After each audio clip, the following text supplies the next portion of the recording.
Hello student, good morning. Saraswati Shishu कुंज board 7 ધોરણ 11 વિષય computer video number 5.4 પ્રકરણ નંબર 5 શિફિંગમાં ઇમેજનો ઉપયોગ કરી। આગલા વિડિયોની અંદર આપણે શીખી ગયેલા કે સ્લાઇડ શોની રચના કઈ રીતે કરવી, એની સાથે ઘણી બધી બીજી પ્રેક્ટિકલ જે છે એના માટેની ઇમેજનું પણ ઓપ્શન શીખી ગયા છે। તો અહીં આગળ હવે એક આપણે એવું પ્રેક્ટિકલ શીખવાનું છે જેની અંદર કોડનો ઉપયોગ કરવાનો છે। જેમ કે તમે HTML ની અંદર શીખી ગયા છો આગળ 10મા ધોરણની અંદર કે HTML નો ઉપયોગ કઈ રીતે કરવો, તો એ શીખી ગયા। એ જ રીતે અહીં આગળ આપણે કોડનો ઉપયોગ કરી અને એનિમેશન બનાવીશું। તો અહીં આગળ આપણે હવે એનિમેશનની અંદર એ રીતે શીખવાની છે। પણ અહીં આગળ ઘણી વખત એવું પણ બની શકે છે કે આ કોડ જે છે એ તમારી સિસ્ટમ માટે સક્સેસફુલ ના પણ હોય, કારણ ઘણી વખત સ્પેલિંગ મિસ્ટેક અથવા કોઈ બીજી ભૂલ, ઘણી બધી આપણે એવી ભૂલ કરતા હોય જે સામાન્ય હોય, પણ એના કારણે પણ આઉટપુટ આવતું નથી। તો તમારે અહીં આગળ જે કોડિંગ આપવામાં આવ્યું છે, ફાઇલને સેવ કરવાની રીત આપી છે, એ પણ તમારે ખાસ ધ્યાન રાખવાની છે કે એની અંદર કોઈ ભૂલ થવી જોઈએ નહીં। તો એ રીતે આપણે એનિમેશનની આગળ રચના કરીશું। તો એના માટે થોડીક થિયરીની વાત કરીએ। આગળ આ રીતની એનિમેશન આપણે શીખી ગયા। હવે અહીં આગળ આપણે શીખીએ છીએ કે ક્રિયા પ્રતિક્રિયા, કે એનિમેશનની અંદર અમુક સમયે વપરાશકર્તાની પસંદગી પ્રમાણે તમારે આગળ વધવાનું હોય છે। કેટલાક સમયે વપરાશકર્તા પણ એનિમેશનનો અમુક ચોક્કસ ભાગ કૂદવા એટલે આપણે સ્કીપ કહીએ છીએ, સ્કીપ કરવા ઈચ્છે છે, તેને આગળ જવા ઈચ્છે છે। ક્રિયા પ્રતિક્રિયા માટે એનિમેશન સોફ્ટવેરમાં વપરાતી આ પ્રકારના પગલાંને એક્શન સ્ક્રિપ્ટ તરીકે ઓળખવામાં આવે છે। એનિમેશન પ્રોગ્રામ્સમાં લચીલાપણું, અનુકૂળતા જે આપણે કહીએ છીએ સાનુકૂળતા ઉમેરવા માટે એક્શન સ્ક્રિપ્ટ ઉમેરવામાં આવે છે। એક્શન સ્ક્રિપ્ટ શબ્દ એ એનિમેશન દ્વારા કરવામાં આવતી ક્રિયા અનુકૂળતા ઉમેરવા માટે સ્ક્રિપ્ટિંગ ભાષાનો ઉપયોગ કરવામાં આવે છે। તે વપરાશકર્તાને ચોક્કસ ક્રિયાના એનિમેશન માટે રમવા અથવા એનિમેશન દરમિયાન પોતાની પસંદગી પ્રમાણે આગળ પગલાં લેવામાં મદદ કરે છે। હાલની તારીખમાં એનિમેશન સોફ્ટવેર સ્ક્રિપ્ટિંગ સ્ટુડિયો જે છે આપણે કહીએ છીએ કે શિફિંગ સ્ટુડિયોની અંદર આપણે સ્ક્રિપ્ટનો ઉપયોગ કરવાનો છે। એ તમારે જાવા જે છે એ 12મા ધોરણની અંદર આવશે, પણ અહીંયા આગળ આપણે જે શીખીએ શિફિંગ સ્ટુડિયોની અંદર, તો એની અંદર સ્ક્રિપ્ટ આવે, જાવા સ્ક્રિપ્ટ, એ 12મા ધોરણની અંદર શીખવાની છે। તો શિફિંગ સ્ટુડિયો જે છે એ એક્શન સ્ક્રિપ્ટને સીધો ટેકો આપતું નથી, પણ આપણા એનિમેશનમાં આપણે જાવા સ્ક્રિપ્ટ અથવા જાવાનો ઉપયોગ અહીં આગળ કરીએ છીએ। આપણા એનિમેશનમાં જો કે જાવા સ્ક્રિપ્ટ જે છે કે જાવા બાબત ઊંડાણપૂર્વક ચર્ચા કરવામાં આવી નથી, અથવા એ વસ્તુ અત્યારે શક્ય નથી, પણ આપણે એક સાદું એનિમેશન કઈ રીતે બનાવવું એના માટે અહીં આગળ આપણે ક્રિયા પ્રતિક્રિયા ઉમેરવા માટેનું એક ઉદાહરણ આગળ આપણે જોઈશું। આ વસ્તુ યાદ રાખજો કે જાવા સ્ક્રિપ્ટ જે છે અથવા જાવા જે છે એ આપણે ધોરણ 12માની અંદર શીખવાનું રહેશે। અહીં આગળ આપણે ડિટેલની અંદર શીખવાનું નથી, પણ એની થોડી ઘણી સમજૂતી આગળ તમને આપેલી છે કે એના દ્વારા તમે એનિમેશન તૈયાર કરી શકો। જ્યારે 12મામાં આવશો તો જાવા સ્ક્રિપ્ટ અને જાવા આ બંને વસ્તુ તમારે સિલેબસની અંદર 12મા ધોરણની અંદર આવે છે। તો અહીં આગળ આપણે HTML જે છે એ HTMLની અંદર આ રીતનો કોડ ઉપયોગ કરી અને અહીં આગળ એનિમેશન બનાવવા માટેની શીખવાની છે। તો હવે અહીં આગળ શિફિંગ સ્ટુડિયોની અંદર આપણે આ રીતે એનિમેશન કઈ રીતે બનાવી એના વિશેની આપણે વાત કરીશું। सिंफिक स्टूडियो ओपन करेंगे। सिंपल प्रैक्टिकल है, इसमें थोड़ा स्क्रिप्ट का कोड का नॉलेज होना ज़रूर है। पैनल में जाके हम रीसेट कर लेंगे सभी जो भी लेयर्स है उनको। अब हम एक सर्कल टूल लेके हम एक छोटा सा बॉल ड्रॉ करेंगे राउंड शेप में। अब हम उसको सेव कर लेंगे।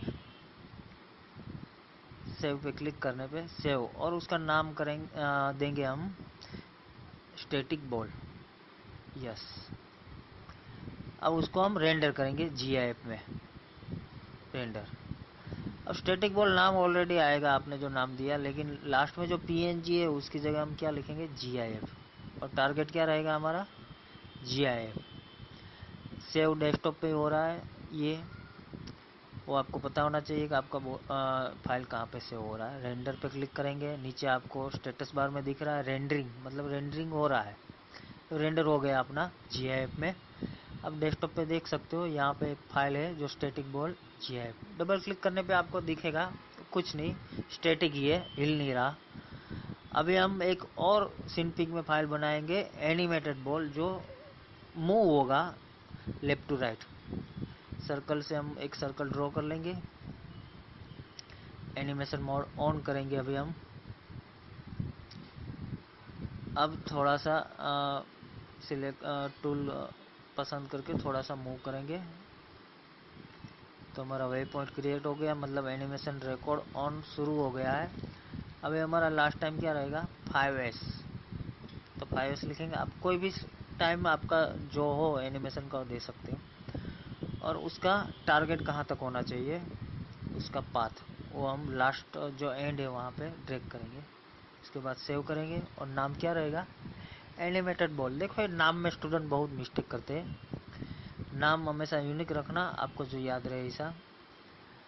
और रेंडर कर लेंगे same.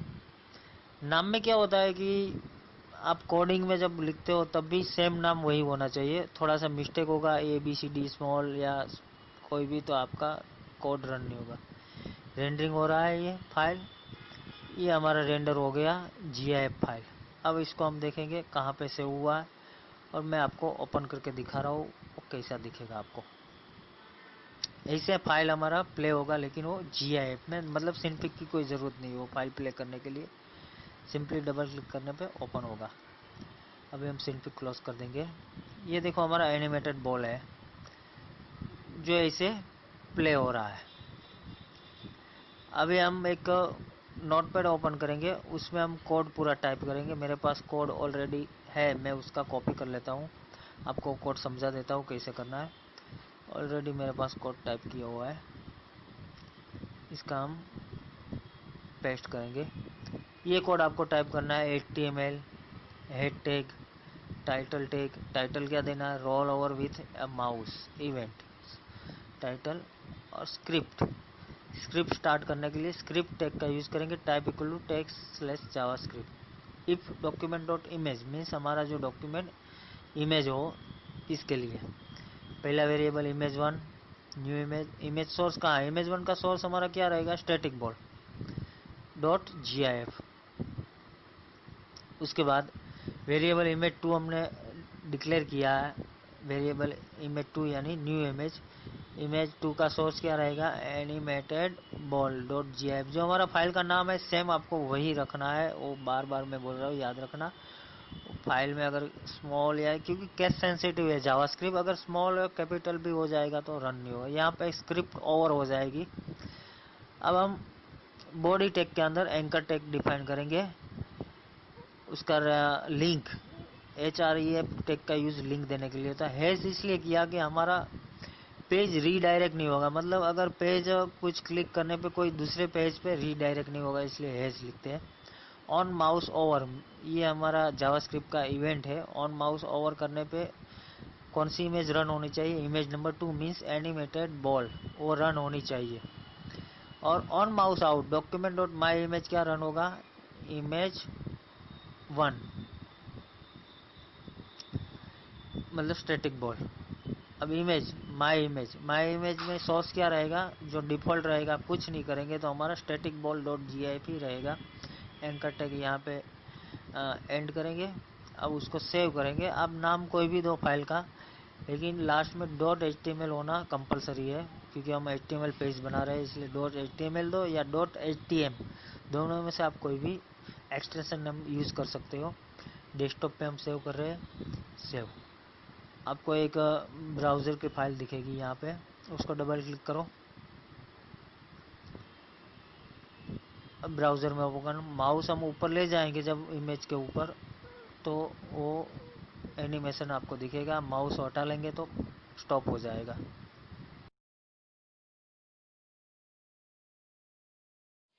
Hello everyone, I'm Muhammad and the founder MMB Studios, and today I'm going to be making a tutorial on the basics of animation in Symphony Studio.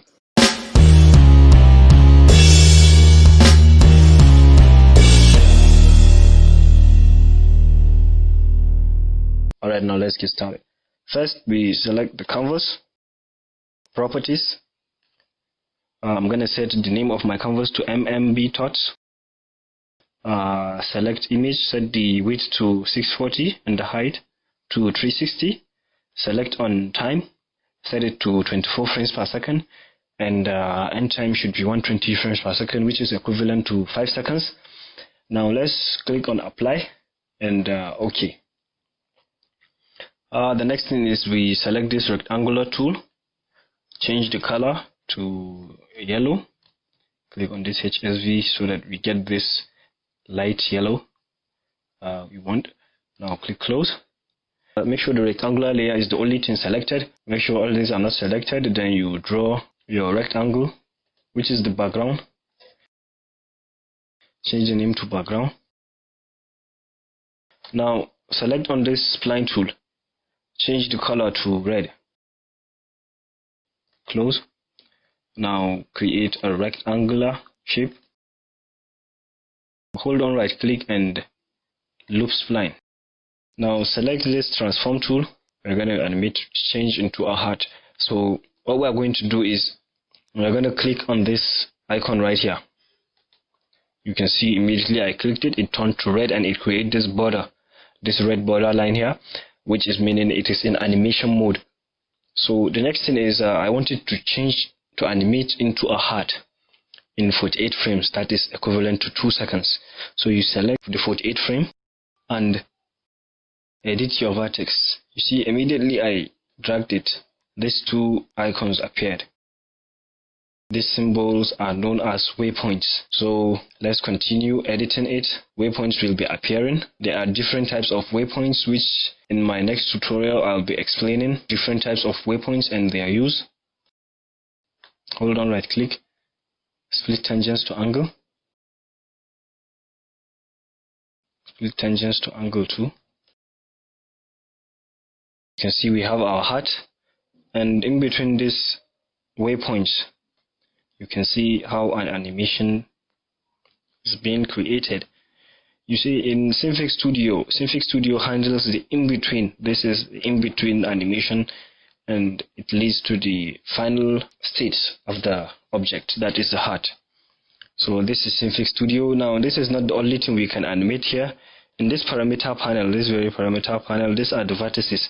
These are the waypoints of each vertex. You can edit each waypoint of the vertex to determine when it starts and when it ends. You can see when I clicked on those vertices, all these vertices are highlighted. Now we can change the color. Let's start by changing the color. Let's change it to red. Let's change it to red, to orange. Sorry. You can see the keyframes just appeared, and it's starting to change from the 0 frames to 48 frames, which we can edit that by clicking on this 48 frame and dragging this waypoint to the 24th frame. So we want it to start from 24 frames to the 48 frame. We can animate a lot of things like the amount, which is the transparency. Once you click on it and tweak it, it will change. And we can change things like the feather and origin. This is the origin, which is this green point right here. Let's say we wanted to change its position at 24th frame to this side. From 0 frames to 24 frames, it reaches this position, and we want it to turn back to its original position, which is this frame at 0 frame. So what we are going to do is we select this 48 frame here, right click on this waypoint and click on duplicate. You can see we duplicated this keyframe to this place, so it's changing from 0 frames to 24th frame to this side, and from the 24th frame to the 48th frame.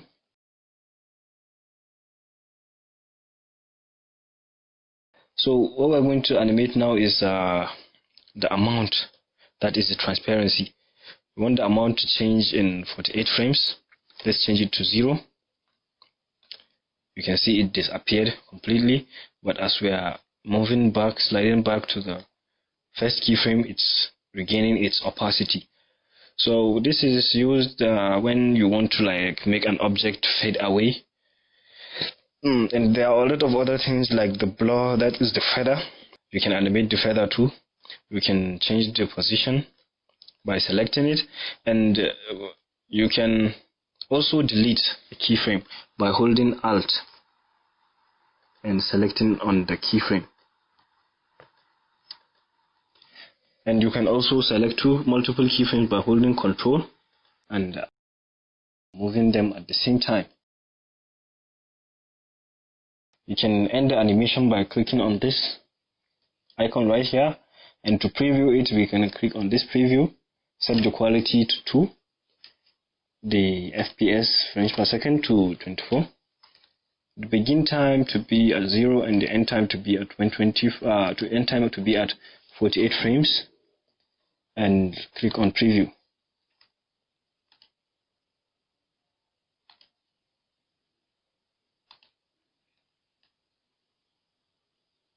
Now click on play.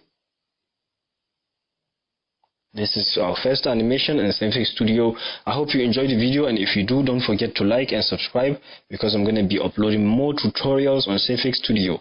Thank you.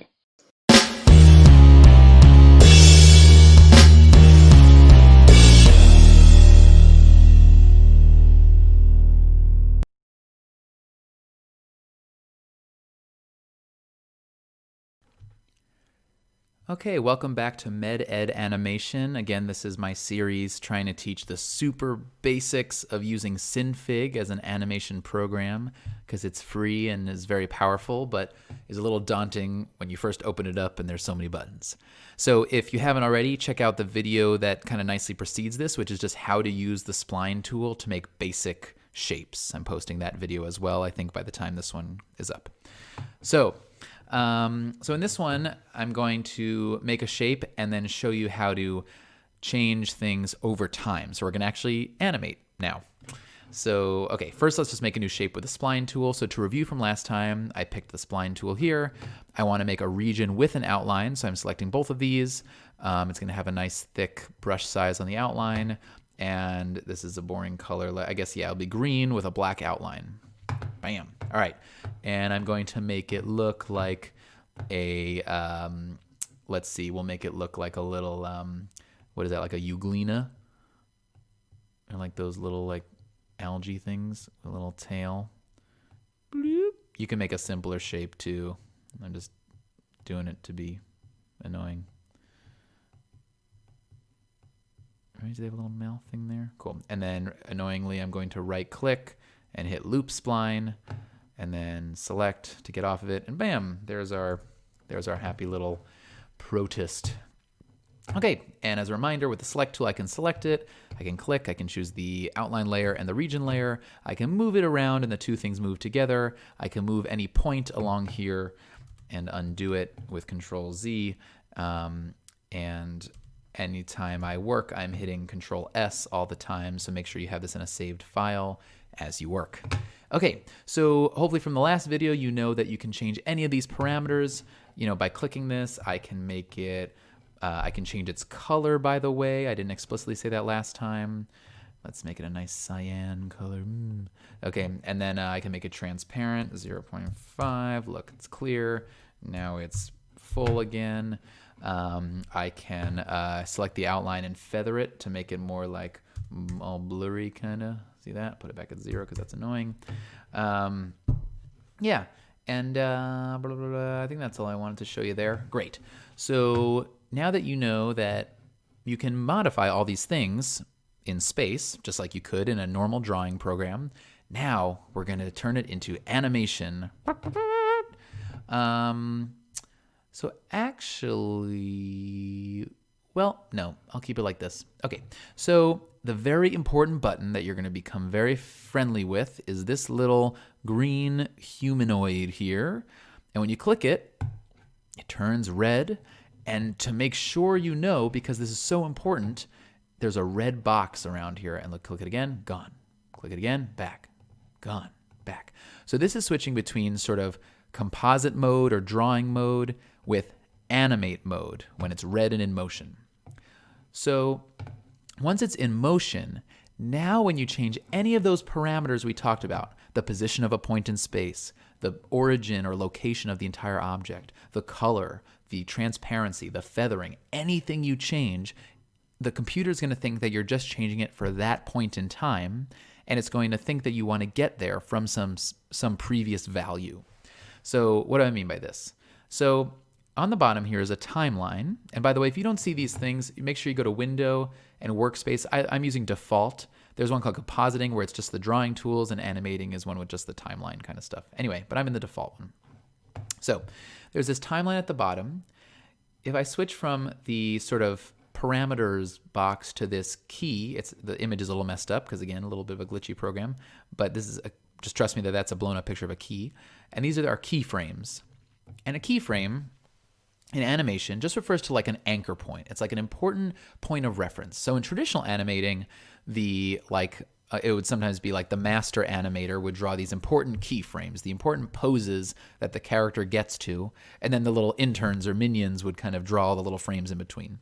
So as a relic of that, the keyframes in vector animation are sort of the key anchor points between which change can happen. So it's hard to see. I'll move it even so you can kind of see. But this caret here shows that there was a keyframe, and now it's at the fourth frame, but I'm going to put it back at the 0 frame. And I'm just going to actually select it here to put it back. You don't have to do that. So it should default to a keyframe at time 0. If not, you could go to frame 0 and hit the plus sign and add a frame. And you can even label this, so I can describe my first keyframe as start. And let's say a keyframe 24. I could either click to that point, or I can just fill in where I want to go here. Take me to keyframe 24. And then you hit the plus sign, add a keyframe, and we'll call this end. So now the idea is that whatever you want to happen to this character is going to start at frame 0 and end at frame 24. And because it's vector animation, it's not going to be like a flip book of you drawing the picture 24 times. It's going to be a smooth transition between those 2 points of whatever characteristic you're modifying. So I'm speaking a little abstractly. Let me just show you an example. So right now, 0 is how we drew it. This is what our Euglena looks like at time 0. And right now, if I click to the next keyframe with this button, see, next keyframe, it still looks the same because I haven't changed anything. But because I'm in animate mode, if I go to frame 24, and let's say I just stretch out the tail. I'm just taking this one point. And so what do you think is going to happen over this period of time? Well, if I go back to time 0, look, the tail's how it originally was because it's still anchored to that keyframe. But if I click through here and I scrub through the frames, look, every frame bigger or longer and longer until you get to the final keyframe. And then after that, no more change because there's no other instructions or point of reference after that. Oops, and it spontaneously quit. Oh, man. This is part of the fun of Synfig, so always save your work. Oh, look. So we got to the point where I made a keyframe, but I hadn't changed it. Okay, so let me just redo that last step real quick. It's good planned redundancy anyway. So I'm going to go to animate mode, right? Because when Synfig closes itself and reopens, it will be in non-animate mode. So turn on animation mode, and we'll click our creature again. And we'll tell it at time 24. Here, I'm going to turn off these things. At time 24, I want you to stretch out your tail for me. And now I'm going to hit save, Control S. And look, now between 0 and 24, whee! Okay, anyway, sorry for those interruptions. Ooh, that's embarrassing for the program, and not for me. I mean, it's not my fault. Anyway, don't worry. It's not that bad. I think Synfig just doesn't like when I scrub through and click a lot like that. And also because I'm also like doing the screen recording and stuff, I think it's just taking more computer power. So anyway, so my point is, do you see how when animate mode is on, I can tell it to change over time. And so hopefully that's intuitive. Like, yes, it's animation. So between time 0 and frame 24, I want that to move. What else can I do? I can also say, okay, by keyframe 24, I want you to wiggle that tail and I want you to move this way. Great. Now let's see it. I hit play and boop, boom. So you can see that it's moving across that timeline. Hit save. But remember, the less intuitive parameters can also be changed over time. So what if you wanted something to vanish by a certain time? Okay, so at time 0, this thing has an amount of 1.0. It's fully opaque. But I want to say, okay, by time 24, I want you to become transparent, 0.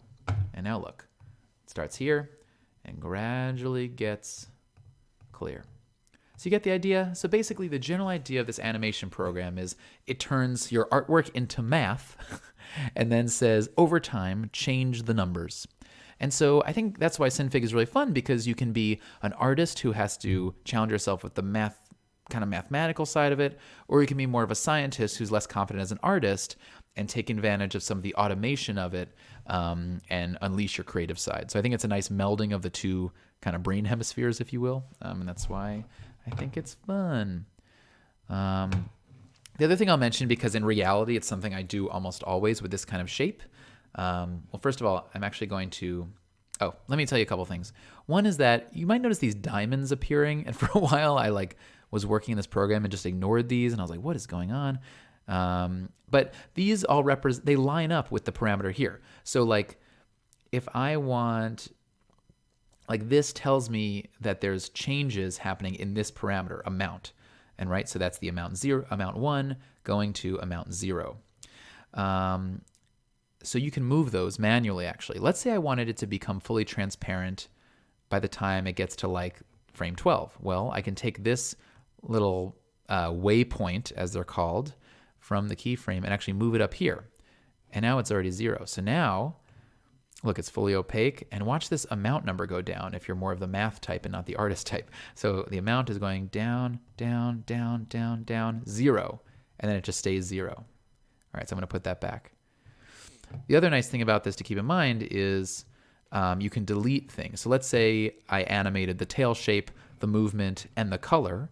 I mean the amount, but I regret the amount part. You can just, you can just, I think, option click. Let me try. Yeah, option click, and it deletes just that waypoint.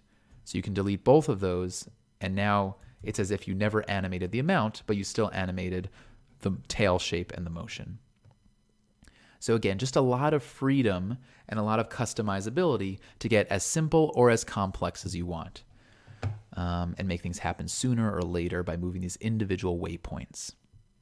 Okay, sorry. So after that, the thing I was going to say from a practical standpoint that I do almost always really, you're seeing me modify a lot of these specific parameters, like just in the region or just in the outline, and it's nice because they're linked, as we talked about, right? But a lot of the time I actually group these, so I select both of these and I hit this folder button to just put them in a folder together, a folder or a group, and I'll call this Euglena. And this gives you some other additional tools. So I'm actually going to turn off animate mode for a moment so that I don't confuse myself or you.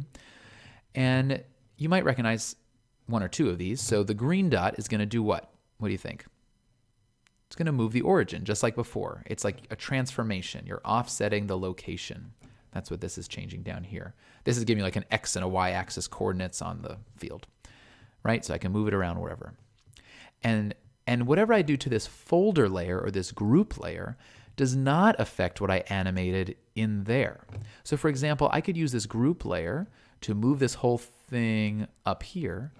And when I play the animation, it's still going to do the things I told it to animate, like the tail and the movement, but within the modification I made to the parent layer of the group. Okay. Similarly, if I use this scale button here and make the whole thing smaller, make it a little Euglena, look, and then I go back and forth here. I'm going to save before it freezes. It also still animates the tail and the movement, but the whole thing is just on a smaller scale. The other things here are nice too. Blue is a rotate, so you can rotate things and then have them still do what you told them inside. Starting to look more like a squid.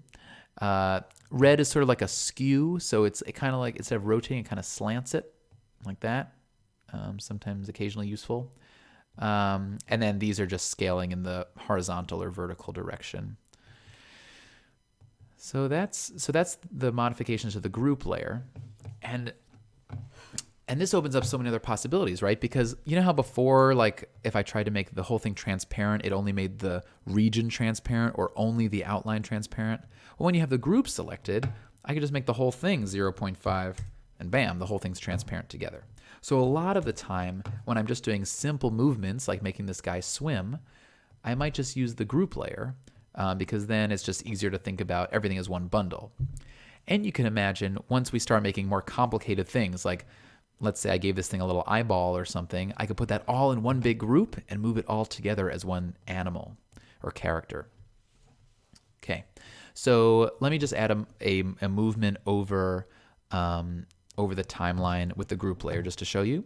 So if I add, so I've shrunken it down off of animate mode while it's green, so that means it's going to stay shrunken throughout the timeline, right? That's not something that's being animated. But let's say I want the movement across the screen to be animated. So I'm going to turn on animate mode. I'm at frame 0, and I want it, and I'm going to put it here. And see, right now it auto added it at 24 to be where I started out. But now I'm going to make 24 be like way over here, right? So now if I go back to the beginning, what do you think is going to happen? Well, it's going to go from point A to point B, swimming across, but also still animating the tail and the other movement from before.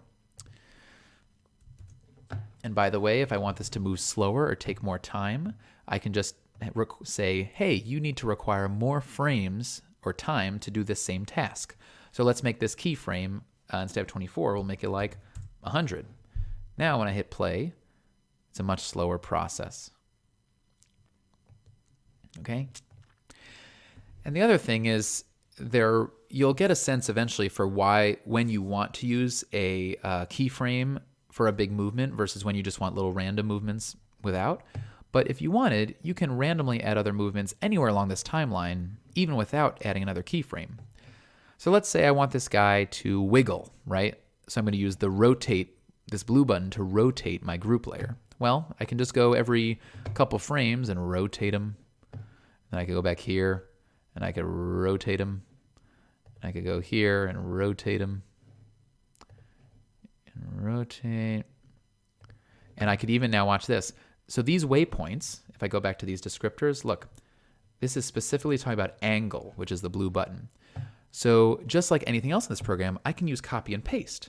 So instead of having to click rotate, rotate, rotate, if I want the identical amount of rotation up and down, I can just alternate these two rotations. So watch, if I right click angle, this angle parameter where it was rotated, because back here, look, it was rotated the other way. So I go to my next place and I right click and I hit duplicate, boom, now it's rotate again. Go a little further and duplicate this one. Duplicate. And so these are the kinds of things that can just speed up your efficiency. Another glitch of Synfig is that sometimes the menu doesn't appear over the mouse, so just kind of move it around until it goes. Yeah. And look at that. So now, instead of hitting play on the timeline, I'm going to actually go up here and hit this little movie projector symbol, which is actually the preview window. I'm going to set the quality to like 0.4 so it loads quickly. And let's set the frame rate to something fast like 20 to make it nice and smooth, and hit preview. And sorry, mine's on another window. I'm just bringing it over. And just set this to fit. That's just how big your screen is so you can see. Make it nice and big. And we'll see our creation. Whee! So, and this is nice. So once you preview, this won't crash the system. Like this, the preview mode doesn't, like you can scroll through this and it won't cause any trouble to the program. So that's really nice, right? Because I can toggle, like if I'm loading something and I want to see if an effect is working or not, before I load like a high quality thing, I can just go to preview, let me show you, and I could set the quality really low. The thing loads really quickly, even if it's complicated, and I could toggle through and say, oh, right at frame 62, I don't like how that looks, so I'm going to change whatever, you know, so that's how you use preview, just to check your work. So yeah, so to review, the things we did is we made 2 keyframes at times 0 and 24. We animated a specific point on the shape that we made with our spline tool. We also used the origin of that region to have it sort of descend slightly as it goes. Then we made a group with the region and the line in it. And using that group layer, we told it to go from kind of one side of the screen to the other over the timeline. Also, while animate mode was off, we scaled it down so it was nice and small. And then we used that angle tool and created all our intermediate points. And we learned how to copy and paste those waypoints so that we can have symmetric or identical sort of actions happening over the timeline if we wanted to look precise or save time. So hopefully this helped. I covered a lot of ground, so you definitely might need to watch this a couple times to get a sense of all the nuances of what I said there. And hopefully your computer crashed less than mine did during this. And yeah, I think, if you get these fundamentals from this video and the one before it, there's so much here that the rest will really pay off. If you understand these fundamentals, you'll understand the general concept of how synfig should be used, and the rest will be surprisingly fast learning. So good luck.